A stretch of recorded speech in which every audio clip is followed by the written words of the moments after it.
Hello heroes! In time for holiday gifting, GoPro has set the newly priced almost $300 for Hero 5 Black and $200 for Hero 5 Session. Moreover, in January GoPro is reducing the price of Hero 6 by $100, so now it costs almost $400. In my opinion, a new pricing structure for the new year is great.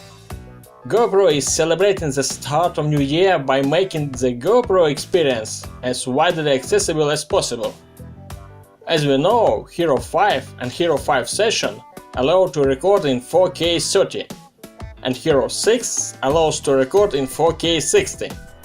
Let's compare the newly priced of GoPro cameras with alternative action cameras, which allows to shoot in 4K. Ricoh WG-M2 allows you to capture exciting 4K 30. Its price is $411. Sony RX0 allows you to capture exciting 4K 30. Its price is almost $700. Garmin Verb Ultra 30 allows you to capture exciting 4K 30. Its price is almost $400. TomTom Bandit allows you to capture 4K 15. Its price is almost $350. Nikon Key Mission 170 allows you to capture exciting 4K 30. Its price is almost $350. Olympus TG Tracker allows you to capture exciting 4K 30. Its price is almost $300.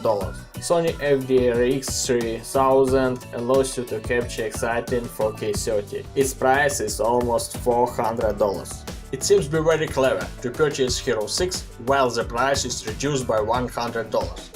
You will get a stunning 4K 60 footage while spending just $400. Maybe your friends are going to buy an action camera.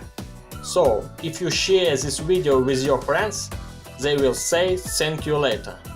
Please subscribe our channel and we will inform you about any discounts as soon as possible.